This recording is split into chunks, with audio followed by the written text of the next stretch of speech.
Hey everybody, it's been a fair bit of time since we did our last episode, but The um, special one. yes, unfortunately, well, fortunately, we've actually been busy going to baseball games, etc., for the current year. But we finally decided to catch up. This is Baseball as Personal History, Volume 4. And on this episode, we'll be seeing the some of the new and older stadiums of Minneapolis, St. Louis, Chicago, and Old Shea and Old New York City. So stay tuned.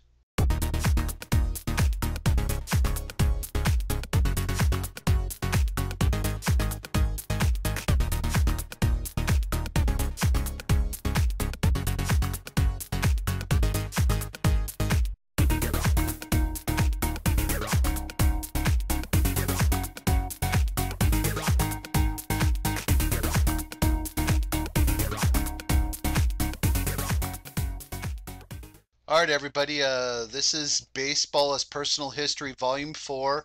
This goes all the way back to 2004 and 2005.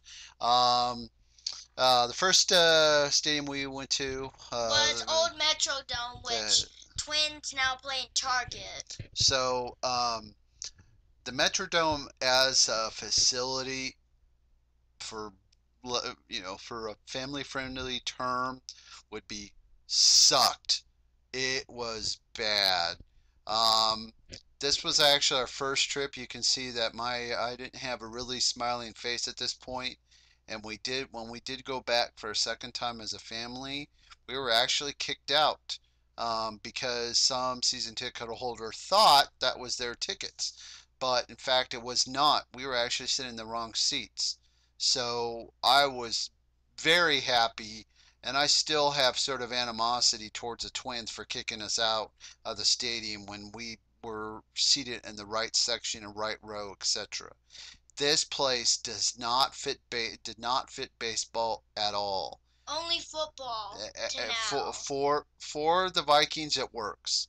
For the Twins, nah. No, it just didn't work. It just was not. I know that they won a fair bit of World Series in the stadium, but trying to get autographs or anything like that, you're 12, 13 feet away, up high from the dugout. You can't get anything. It, you know, I, Unless you're on the lower level. yeah, I mean, I don't. I like the city of Minneapolis. I think it's very clean. It's a nice place to sort of have a convention at. But as far as the Metrodome, For it Twins, was no. I mean, the Metrodome is such that Target, the new stadium, is so much better than the Metrodome. I can't say enough for how bad the Metrodome was.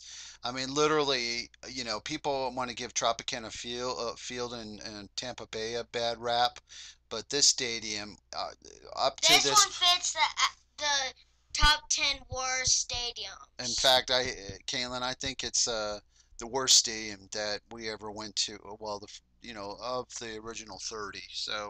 Um, I mean, this is, you This know, is a stadium that's highly not recommended. yes.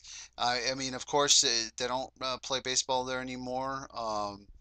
And for those who actually did go to the Metrodome, you probably understand what we're talking about. So, that's that.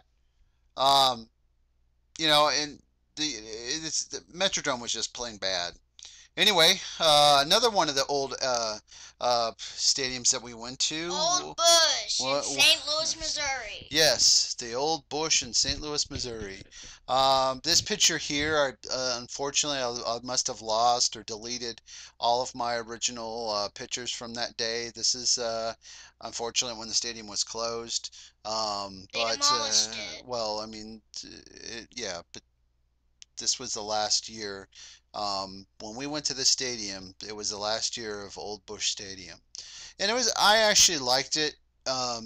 Where It the was sta actually pretty decent to me. I mean, I understand, it was It's part of retro. St. Louis history. Yeah, I mean, I remember the 70s, Mark McGuire and the oh, no, others. no, McGuire was. Uh, Yeah, he anyway, did. yes, but anyway, I understand with the Cardinals the when football was played there and baseball, it was a multi-use stadium. I understand that. And where our original seats were, um, there was all sorts of bird droppings on the seat, which sort of made the sort of experience a little different.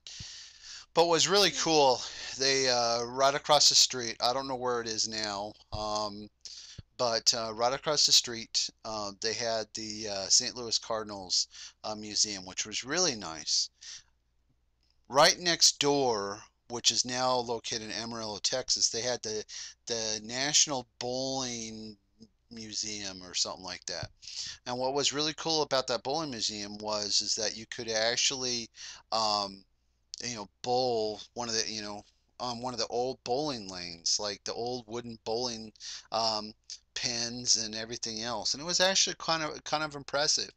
Um, it is no the museum and both of those museums are no longer there. I know that they have moved the Cardinals Museum somewhere, but unfortunately when we went to the new Busch Stadium, it wasn't there. So and I personally I did like Busch, old Busch, and I do like the new Busch. But with that aside, yeah, definitely we liked St. Louis. The next one, of course, you could see The we went second oldest MLB stadium. Wrigley Field in Chicago, Illinois. Um, as you can see, we didn't stay very long for the first game. Kaylin and I have gone to a second game here at Wrigley. We just went to a day that was absolutely just hot and unbearable. We were sitting in the stands. I like sitting in the stands because generally, when I say stands, I'm talking about the outfield stands, etc. I like the outfit stands because generally that's where the real true fans sit and they talk about the game, etc. Unfortunately, it was with a game where Carlos Zambrano was pitching. At the time, he was sort of the head of the elite pitchers on the staff. But now he plays Um, with yeah, Miami. now he plays with Miami. Um, what can I say about Wrigley? It hasn't been already said. You know, since we've been to all of the stadiums, I like Wrigley just as where it's located. Um, unlike I mean, similar to Yankee Stadium, and unlike where Fenway is, there's a lot of stuff to do around Wrigley Field. I mean, there's a lot of shops, there's a lot of restaurants, there's not a lot of parking, I'll tell you, but it was the fans, you could pretty much say that, the Cubby fans were fans. They weren't just, fair weather fans.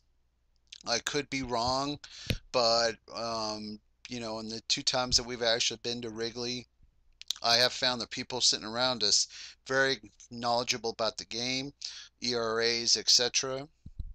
The one thing about Wrigley, and I think that what makes it sort of unique, is just the location. I think that, when everybody goes on these sort of jaunts to see these stadiums, you just get sort of lost in seeing the stadium itself and rather the sort of the community in general.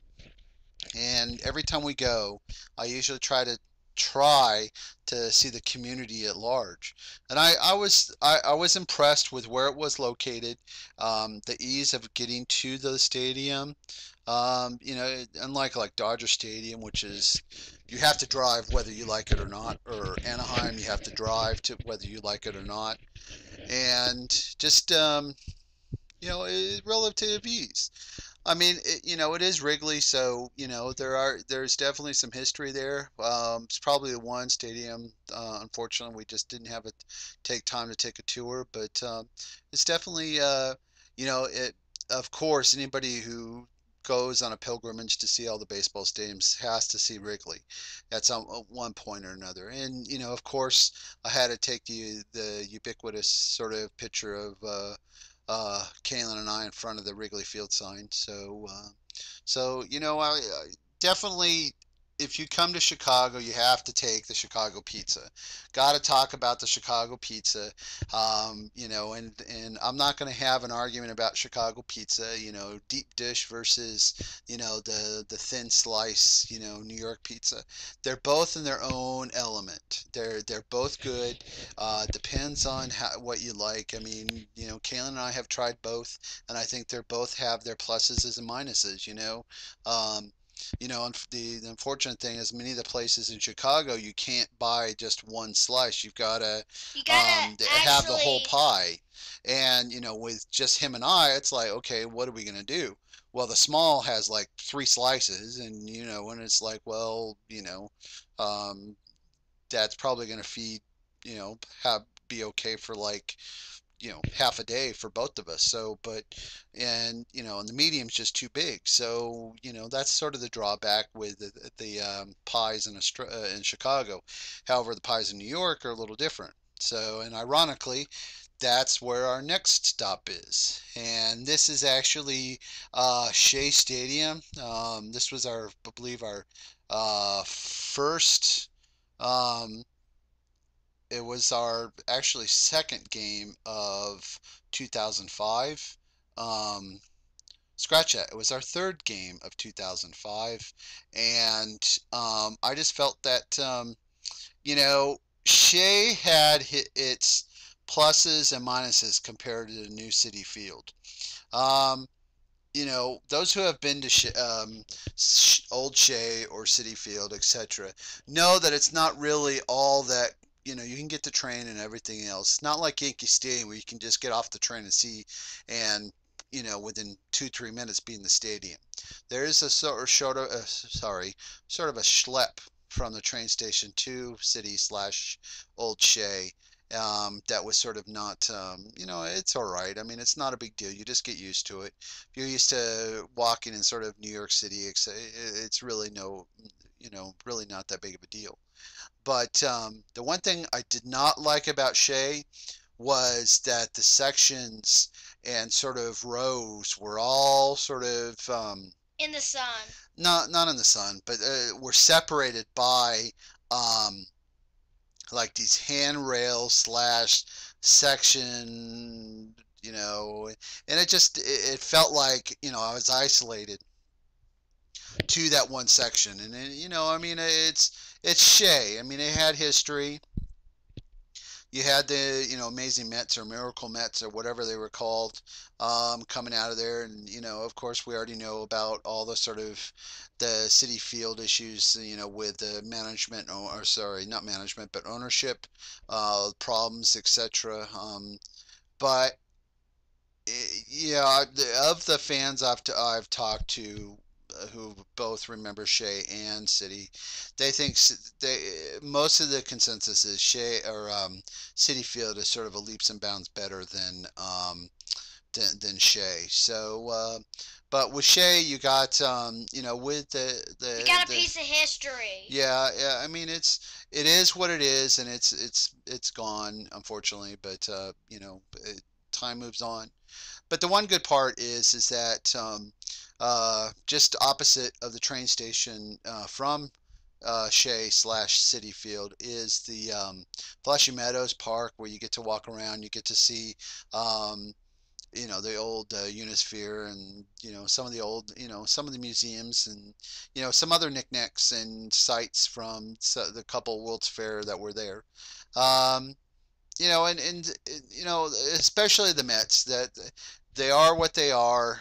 Um, just you have to be proud of the team itself. So um, I would pick if I had my dithers. I would definitely have a good seat at Shea or City compared to having a good seat at Yankee, because I'm not a big Yankees fan, but it is Yankees, and and whatnot. And speaking of which, that was where our next stop was. It was the New York Yankees, the old Yankee Stadium. And here, Where Babe Ruth called the shot. no, that was at Wrigley, Kaylin. So, Yeah, well, anyway, Kaylin and I need to do a little bit more baseball history. If I'm not mistaken, it was actually called at Wrigley. But This is old Yankee Stadium. You can see, us in the foreground. In the background, you can see the stands from old Yankee. Um, Something about, and we've been to both. We went to opening day of the new stadium, and something about old Yankee Stadium just felt so much. It was more unique. It wasn't, sort of commercialized corporatism like the new one. And, ironically, is that, we're sitting in the bleachers again.